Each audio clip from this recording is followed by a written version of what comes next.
Excellent. So thank you for coming. This is another one of the IDF training. It come out of the training needs analysis that we completed for the project. I guess what we're covering, and when I put together, I don't think a lot of this will be new, but some of the language, I guess it was more an awareness for the team, and it's not necessarily something that's directly impacting you, but you will see a change potentially, particularly when you start interacting with the likes of the project managers and start seeing maybe changes how projects are set up. And just wanting to make sure two things. One, share that information in case you haven't already got it. And two, I guess, seeking a bit of feedback. If there's stuff that you see today that you think might actually cause you drama or cause pain down the track, then today's a good opportunity to flag it so that we can fix it up or put a plan in place of how we're going to deal with it. So I don't protest that the IDF is perfect by any means, and it definitely is an 80-20 rule. So as we pick up issues, then please flag and we'll work out how we can fix them up to make it better. So things that we'll be covering off is around changes of how we use IPP, the project setup business rules, our capital portfolio integration with IDF, and also budget, investment decisions versus budget decisions. So changes to how we use IPP.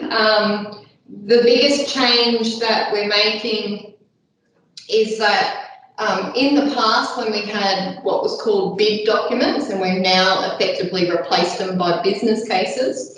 In the past, we used to attach those bid documents into IPP and just fill in minimal fields. So going forwards, the business cases will exist as fields in the IPP, and there may still be attachments, but the majority of the data will be fields. So there's lots of rich data in those bid documents, those old bid documents that we couldn't actually unlock to look at on a program level.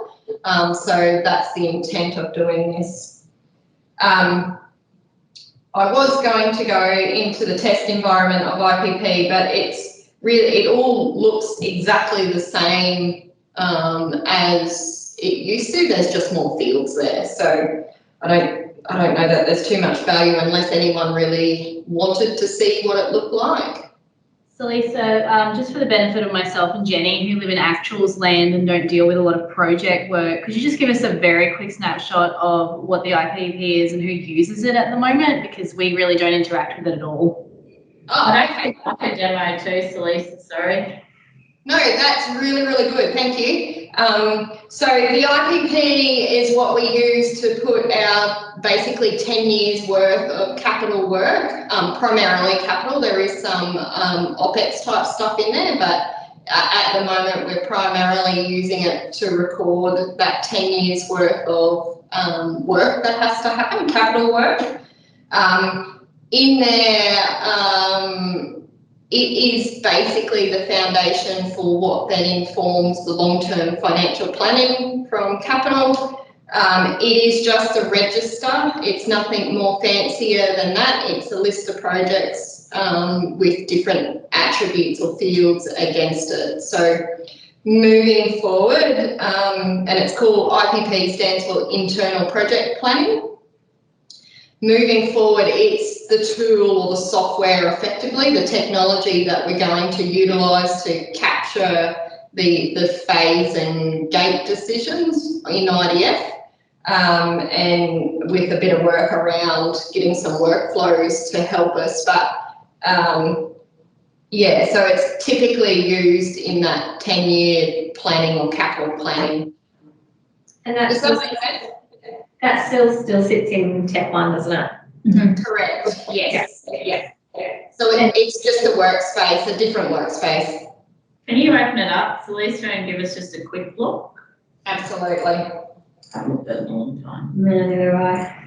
Is it SAP that use and do the entry into the IPP? Like who decides what goes in? Asset governance. Asset governance are the team that will update and manage and maintain the information in the IPP. Yeah.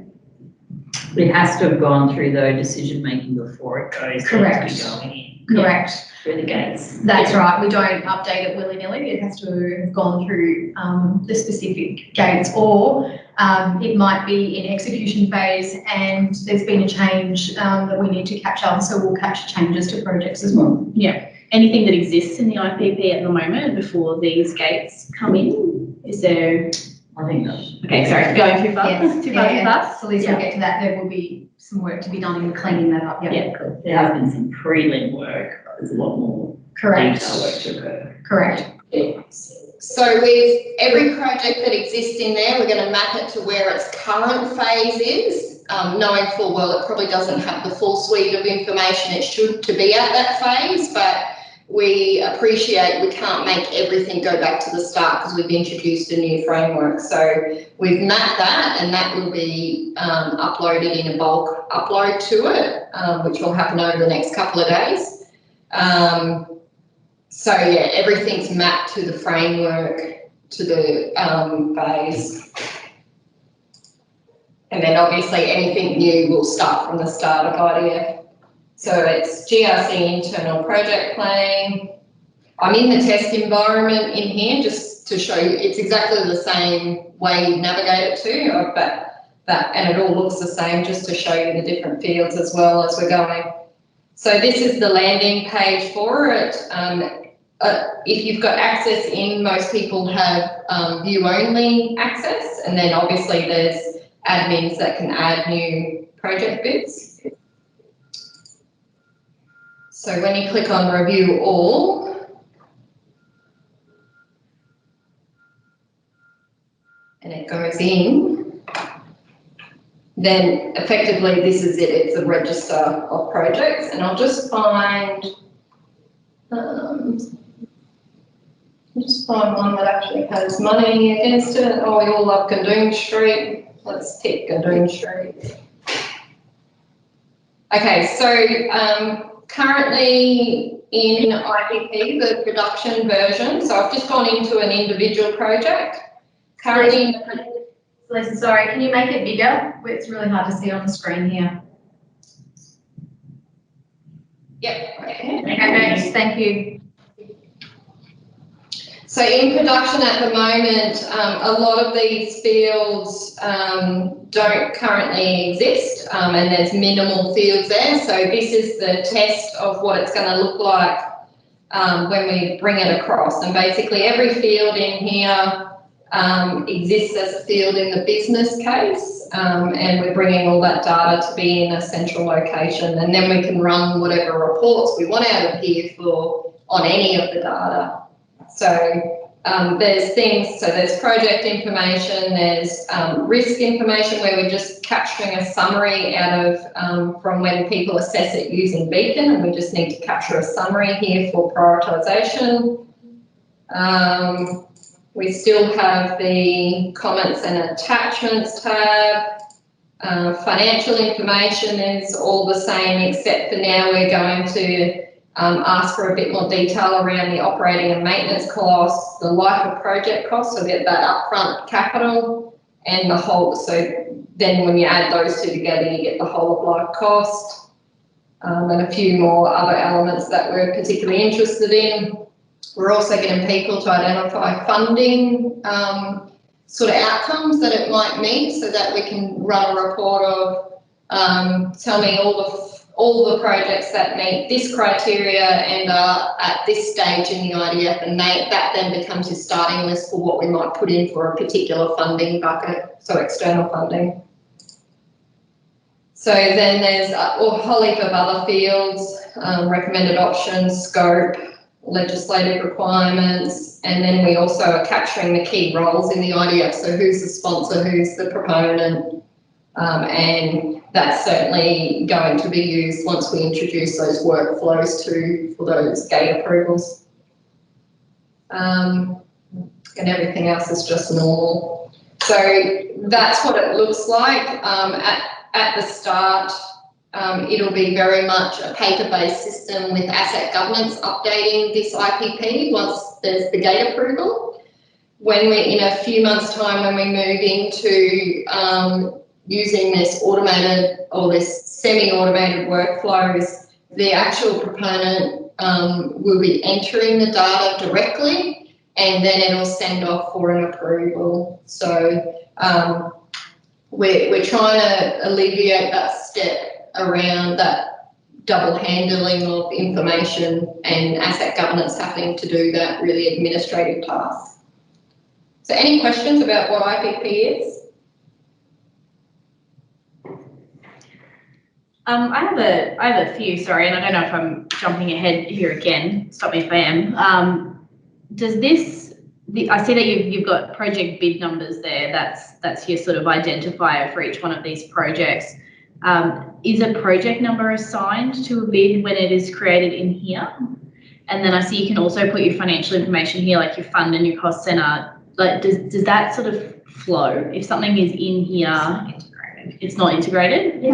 Simply, if I can put it really simply, in essence, it's just a spreadsheet. Yeah, okay. Just a register. So what happens now is that the project is set up in the chart. Yeah. Before it goes into IPP. Yeah, okay, cool. So the cost center, the grouping, all that Should match. Yeah. As long as they can change.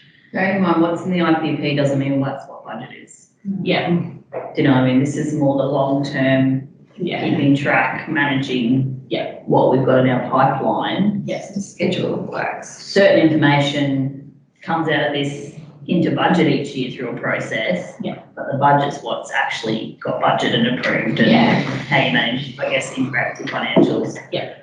And once a project begins, does it become historical in the IPP?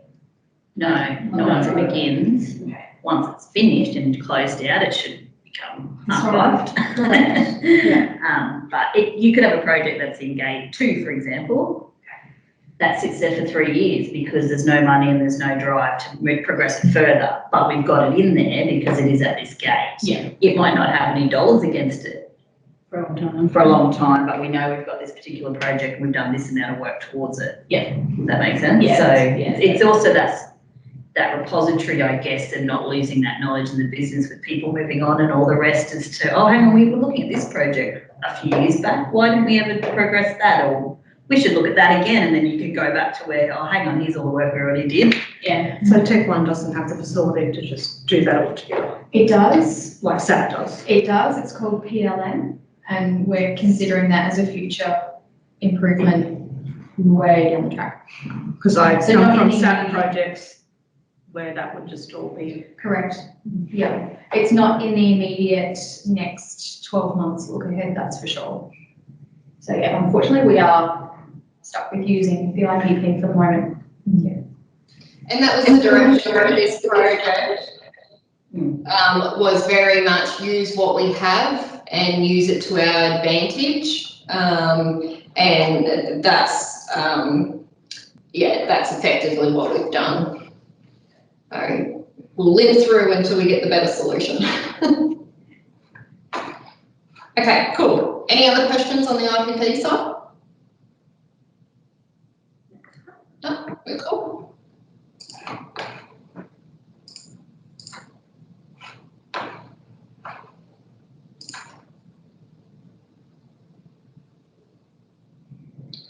So the next element of it is around the project's setup business rules, and I know this is something that potentially does have an impact when you're dealing in actuals and where it's actually going to.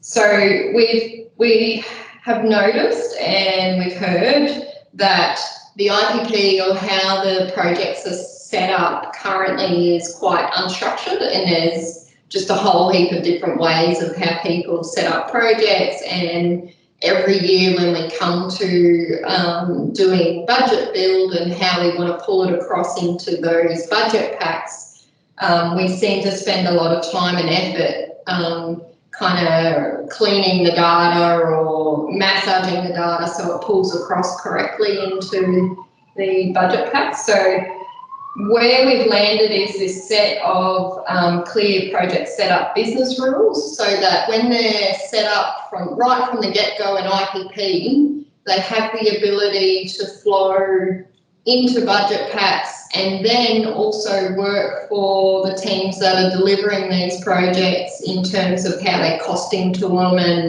and just the different uniquenesses of the projects. And our delivery teams means that there's slight different structure changes to projects depending on what it is, but capturing and documenting it so we're all working off the same set of rules. And these will exist in the IDF business manual. So I just wanted to go and have a look at it.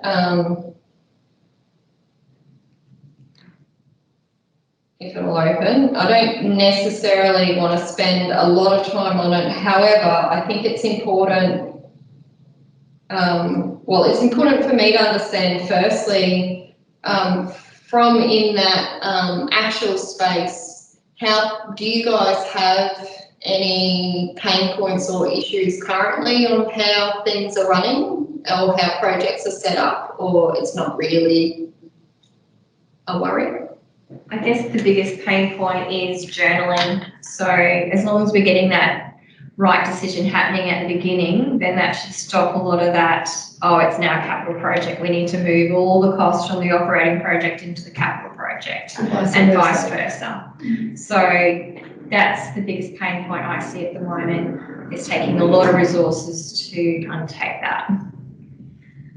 So Lisa, do we have, and admittedly I haven't read through all the associated documentation, do we have stuff built into the IDF forms, templates and all the rest up front, like particularly up front ones that say, is this a capital or is this operational? Like that prompts those questioning up front? No, we don't really. And we don't really have any material in there or point to anywhere that people can get that information of what's capital and what's not. That's probably a gap. Do we have that? Because I don't think that's necessarily an idea in the sense of providing that information, but we certainly should be pointing to where that lives. Do we have something like that already documented? We've got a decision tree. So Sarah Skinner has developed a document. I am aware of something, but I can't remember where she keeps it. And I don't believe Sarge has reviewed it either. On whether something's capital operating. Yeah. So we do have a document that sits with our budget packs that goes through, the differences. But I don't believe, I think that this decision needs to be going through your team, Tanya. If I'm not, is that right?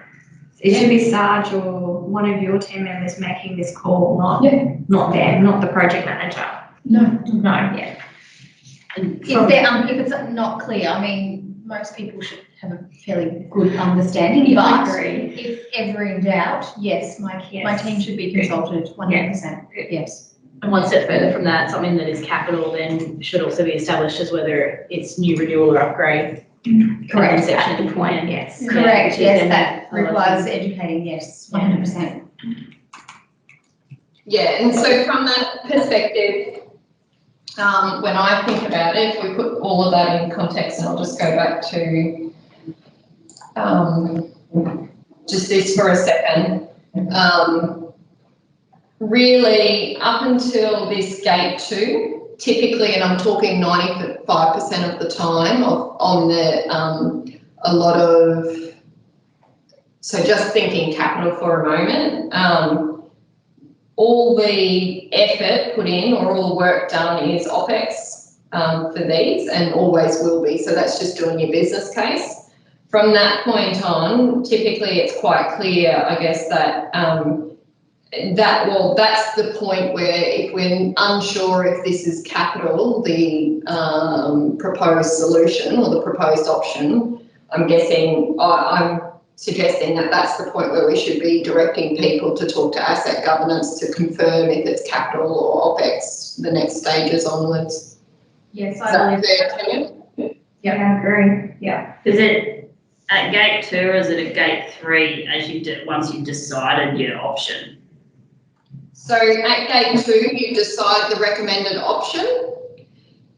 At gate 3, you've got your final solution. So why it's gate 2, I guess, is through select, through doing your concept, you're still optioneering, but they're not substantially different. You know you're going to build the water reservoir or the whatever the asset is, and you know the location, but during concept, you're still doing optioneering in the sense of, I've got to figure out what material I'm going to use, what's my site layout, so there's still optioneering going. So at gate 3, you land the final solution, but at gate 2, you certainly have your recommended option.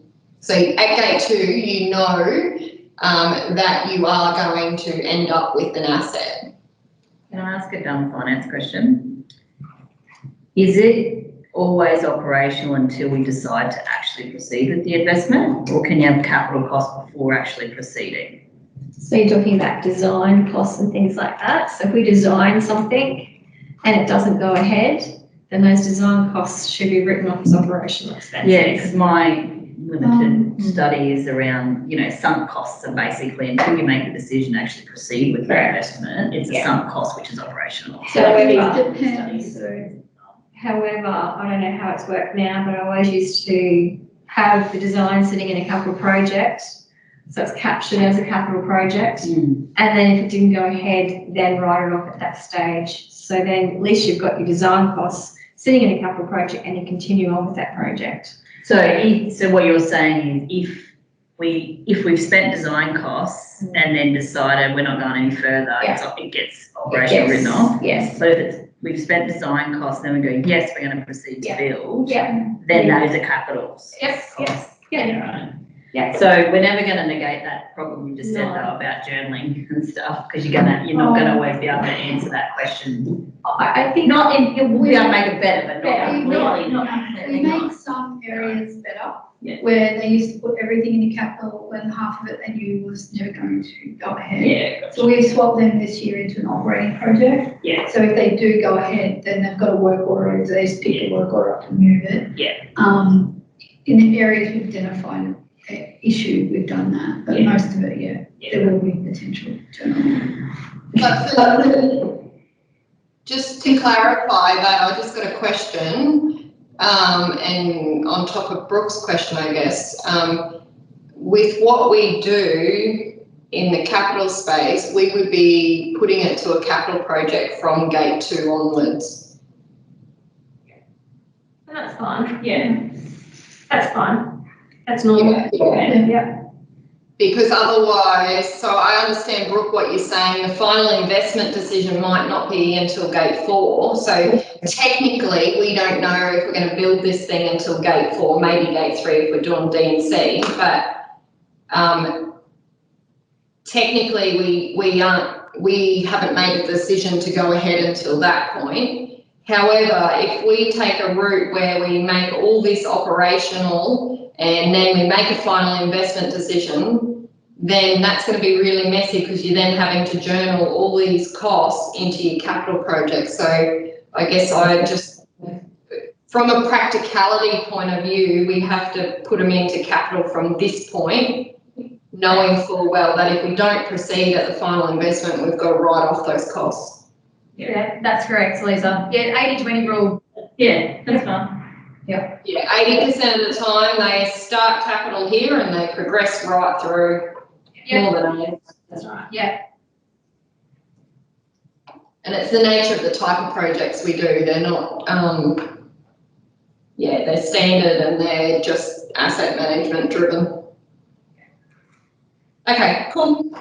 So in terms of then project setup rules, I just want to run through these quite quickly. So one project number for the entire life of an investment, and we're merging at the moment. So you probably see when I was in Tech 1 before, some of the projects have this project bid number and it's like an ESPB number.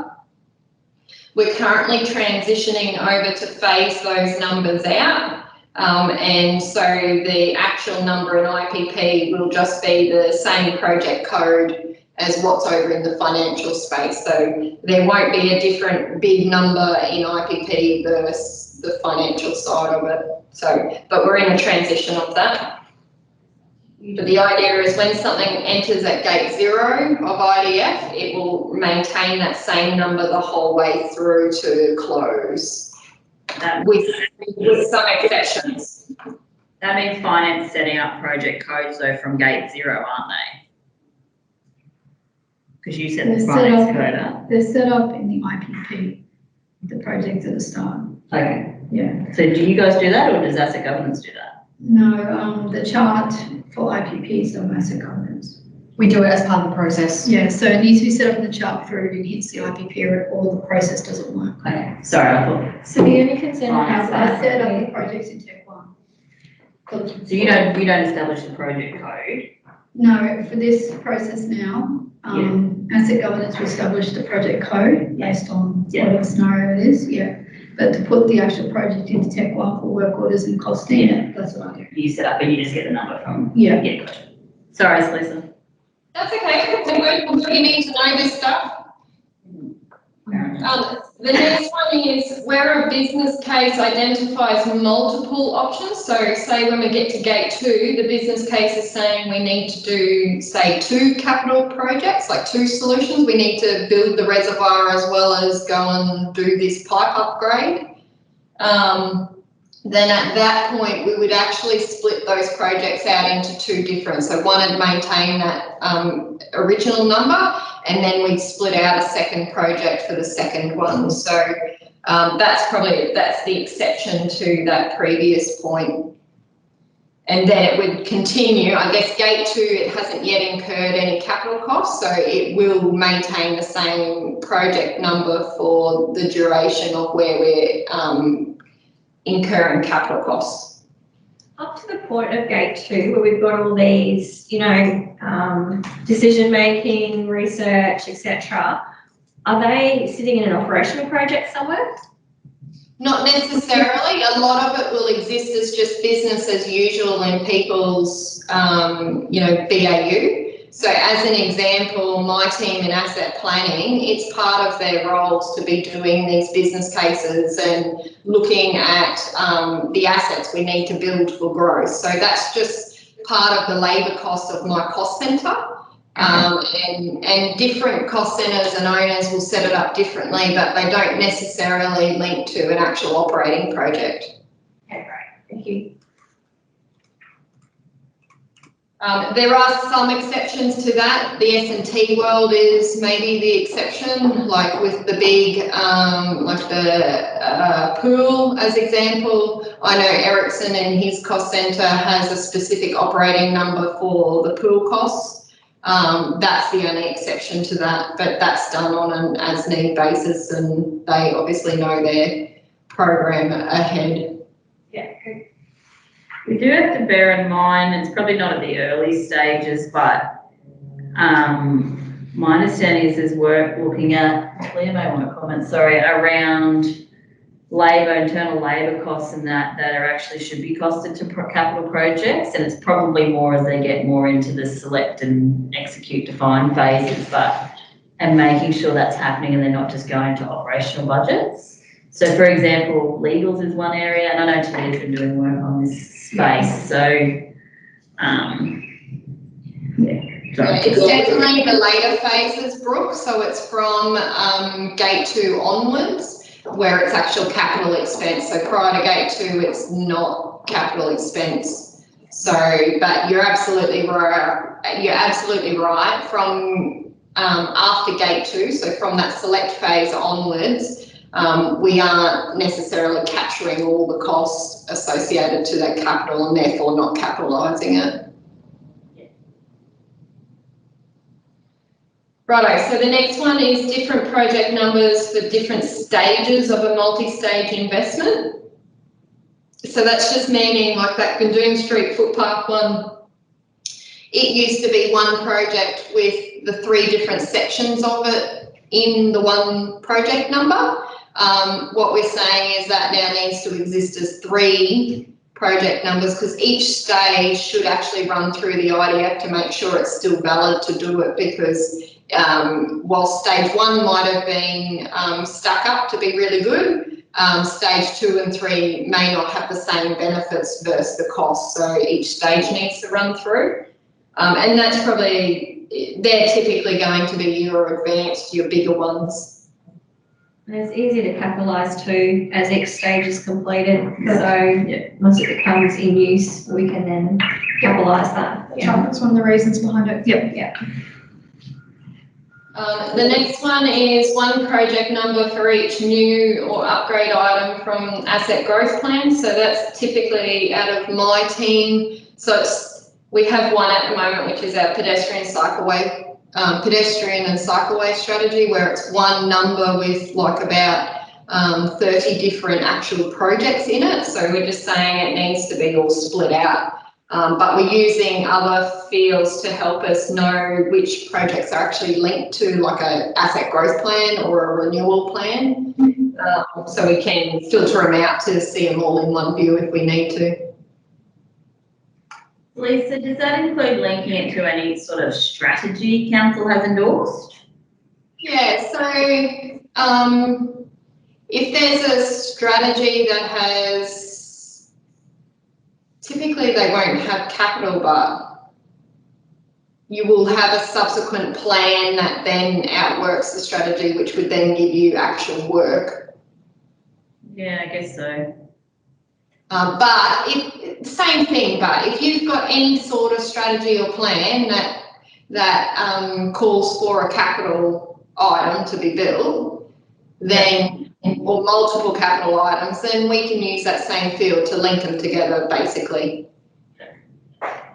Just as an example, like say the RV strategy had listed, which it doesn't, but say it did listed a whole heap of sites where we had to go and put a dump point in, then we could put the tag RV strategy next to it. Yeah, so it could be used in exactly the same way. Yeah. The next one is where practical, so this won't suit all cases, but where practical, create a project number for investments that have successful funding applications. Where that's not practical, and there are some examples of that, where it's not practical, we're going to create work order for the expenditure and then a corresponding work order for the income using the same description in the title. So it might be where you've got a project and there's multiple work orders for different assets under it, but for the ones that actually have funding applied to it, then we'll just have an income and expenditure work order, and that's to help with that funding, reporting, and then capitalisation. But typically, where possible, we create a new project for them to make it easier. When you say project, what do you mean? So if you're saying we're about to do a project and then suddenly we're going to be offered XYZ funding to assist with that project, are you saying we create a separate project for the funding element? No. No. So what I'm saying is if it isn't separate already, then we should create it separate. So typically it only applies to, it's going to be a small number, I guess.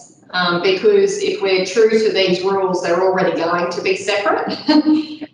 Where it applies, I guess, or where the most cases will be is where we've got renewal programs that exist as one number, and we apply funding to those renewal program or to part of the renewal program.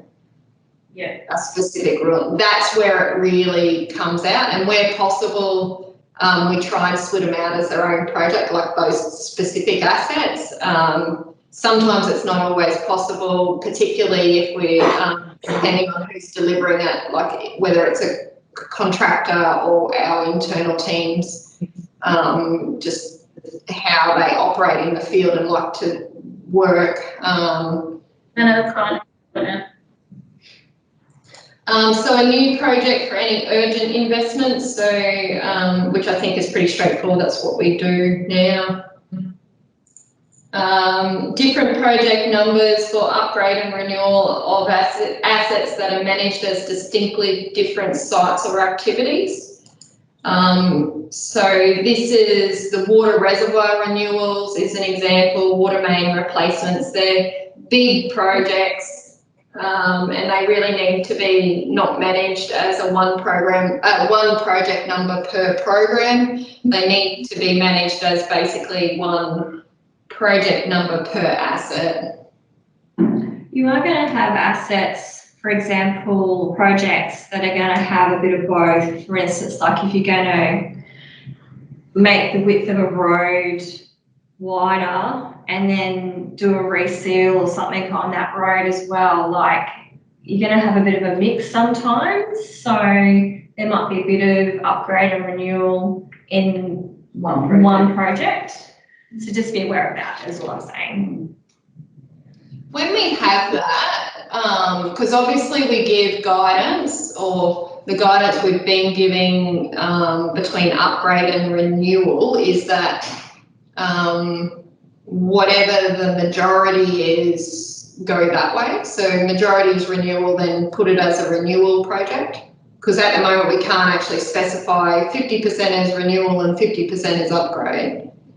Yeah, no, that's fine. I think it's probably more of a note for maybe Sarge when he's looking at his splits for financial statements, that if it's a large project, we probably should be trying to split out, say, the reseals to the upgrade component. If it's a large material project, that's right. that's all. Yeah, that's right. Yeah.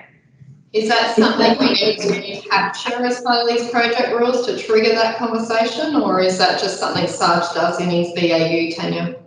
It should be something that Sarge does as part of BAU. Okay. Righto, so the next one, the next four, I think it is, are really around the renewal programs. And it's a little bit messy, I guess, but it's trying to work in with how our outdoor teams like to work, as well as the types of activity and costs of activity. So the first one is a different project number and no work orders per asset for each year's program. So this is more the reoccurring capital investments, and they're planned programs as well, I should say. So this is where we have one project number per year. So we have the 21-22 bucket and then the 22-23 and onwards for 10 years. And this is where, and there would be no work orders, I guess, in terms of per asset. They might have work orders in terms of different activities, so like materials versus labour maybe, but not per asset. And these are for things that typically they're on a per asset base, they're a really low cost. So water meter replacements is one. I'm still questioning, we had an asphalt overlay in here, but I'm not sure this is the right place for it, because they're not typically small cost per asset. That was something we raised the other day, so Lisa, the asphalt overlay needed to come out of there, so it wasn't practical. It does have, they do create work orders per asset. That's right, per road. Yeah, per road, yeah. Yeah, so I think that's why you had it highlighted red, was supposed to be just for the asphalt overlay to come out. That's right, and it wouldn't work for me. I remember now. Right, let's get cracking through this, otherwise we're going to run out of time. The next one is different project numbers per year program, plus for each year we then have a work order per asset. So this is where I'll just put the asphalt overlay, and we have other things like the footpath and car park renewals. The next variation is different project numbers per zone or area. So this is where we've got the central, western, southern. So there's a different project number per area per year. And then we have set up work orders per asset under each of them. So over a 10-year, for one program over 10 years, we'd end up with 30 projects with specific work orders for the assets under each one for the year's program.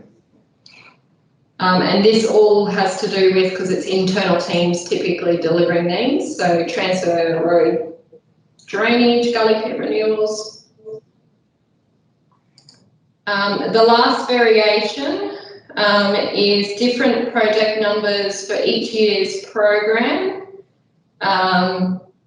However, just prior to building the budget, each asset is then split out into its own separate project. So the gravel resheet's done like this in the pavement rehabilitation. So in IPP, it'll look like one project per year, but then Beck undertakes an activity that once we know that program, we then split it out as however many projects for the assets we're actually going to do.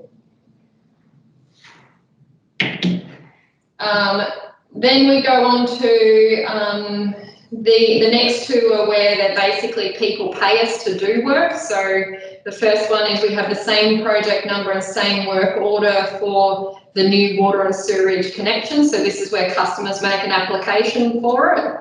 And this has to do with pathway and making sure that those numbers stay the same, don't break those links, as I understand.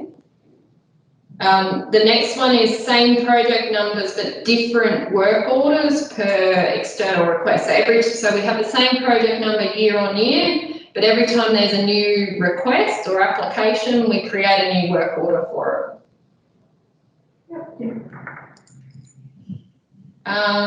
The next one is set up capital project and journal costs from OPEX project to CAPEX project for capital purchase needing to be transferred. We've got a question mark around this, and was Lisa in the room? No. Was it Lisa or no, it was Tanya, was it, that was going to talk to? Yeah, I found it. Yeah, I found it half an answer. I just got to find something else. Okay. Yeah. I'm working on it. All right, you'll let us know. Yes, I definitely. Thank you. Yeah, so that one we just got a question of, it seems like we're double handling, so can we actually cut out a middleman on that one? So that one's still to be sorted. Yep. Next one is close capital projects that stop partway through the select, define or execute phases and expense to a maintenance number or to basically expense it as OPEX. So that's the situation we were talking about before. Project starts as capital, but actual work is deemed OPEX, so CAPEX project closed down a new OPEX number or it's expensed or journaled over to an existing maintenance number. Make capital project inactive when it is placed on hold, but still planned to be undertaken. So this is when typically we're waiting for funding. So we might get a capital project through to say the end of detailed design, so the end of define, and they get a gate approval, but they say don't execute it until we have external funding. So the wording is that the project will be made inactive so no one can cost money to it, but we'll then make it active once we get that funding and we continue. So that's the business rule. Does that all seem to sit well with everyone? Yep, that's fine. I'll follow up with you guys later about prior year work expense and how you're journaling that now. Yes, I'll just do some of that now. Yep. An issue. Is he pushing that through against a project or is it going straight to the GL now? Well, the one he asked me about, he has to actually look at what's in the project to determine how he treats it. Yep. Prior years been on GL. That's good. That's what I prefer it to do. Yeah. Because it's prior year, so we need to make sure that any prior year that we expense hits the GL, not a project. Okay, well, he'll have to change what he's going to do. Because one of the projects, which is Thomas's project, is a mixture of stuff that potentially could go into a capital project, but it's still sitting, it's the design part of the capital project. The capital project's been set up, but his design work hasn't been moved into it, so it's sitting his previous year with under his project, not under the capital project it should be sitting under. Excuse me about that. Yeah, Sorry, Can we put take that that offline? offline? Yeah, Finish. Yeah, if we can continue, because otherwise we'll run out of time. So the next one, so capital portfolio integration with IDF. Does everyone in the room know what the capital portfolio is, or do we need a quick? Well, I've got it there. Why have a capital portfolio? I'll tell you. Oh, I remember my own slides. So it's a single source of truth for project and portfolio information and control. So capital. It allows us to have reporting and enable informed decision making, visibility, governance, transparency, and creates efficiencies across the business and informs our capital budget. So it'll be the place we go to get that, I guess, snapshot of what we're putting forward each year, or for that rolling 3 years eventually when we build it. Can I slightly just interject and just point out the difference between the capital portfolio and the IPP, if no one's clear on that? The capital portfolio is technically our live projects, so the projects that we're physically delivering, whereas the IPP is the projects where they're not necessarily live. It's like we said before, it's that depository of projects that we're looking to do. Yeah, are they both in Tech One? Is capital portfolio in Tech One? No. Again, capital portfolio is an Excel spreadsheet. Actual Excel spreadsheet? An actual Excel spreadsheet that's managed and maintained by the Works Planning and Scheduling team in conjunction with a schedule that corresponds and correlates with the portfolio, and that's held in MS Project. However, we're looking to take a snapshot of the schedule once a month and provide that Excel file on Connected for the business to see as well. So if you want to see live projects and how they're tracking, it won't be pretty. I'll just put that out now. It's not going to be a lovely spreadsheet to look at. It's quite ugly. I've been informed. I haven't personally seen it yet. So that's your capital portfolio, but yeah, I'm just talking about the schedule itself. So, and everyone should have access. Everyone should have access to a read-only version of the capital portfolio as well. We're looking to also provide a link on Connected if it's not there already. But there is, it is on SharePoint. I don't think Works Planning and Scheduling have put it on their Connected page yet. One of the things we'll roll out in the next couple of weeks. Thanks, Lisa. So I'm just going to speed through the last few bits. So Works Planning and Scheduling control that document in terms of document control, but then there's a capital portfolio working group that make the decisions around changes within it. I just want to clarify, we're working through who gets to make what decisions as part of the budget management corporate standards. So it's more that portfolio working group reviews and looks at things. It's not necessarily that it'll make the decisions. There will be some decisions to be made, but there will also require recommendations to the exec for final decision as well. So you're correct. Yes, we do just need to refine on the specific decisions. It's really a group that's providing governance and oversight to the portfolio, and they're the key stakeholders associated. So if you're interested in knowing the key stakeholders are myself, Sarah Skinner, Rowanna, Christy Wapner, and Brian Jett, our Works Planning and Scheduling Manager. Cool.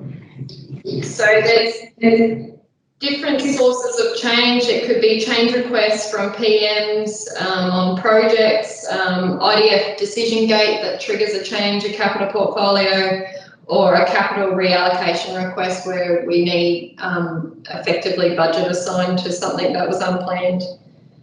And we have process mapped how we do that, how we change capital portfolio and how it works.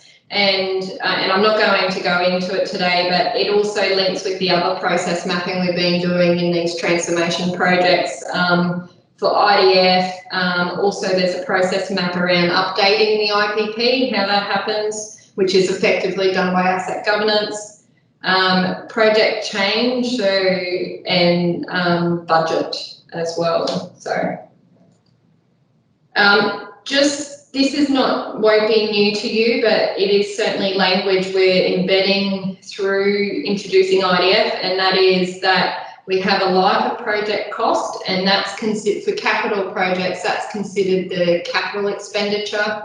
So it doesn't necessarily, it doesn't include, I guess, if we need consultants to do OPEX type activities like a business case. it is meant to be that capital life of project cost.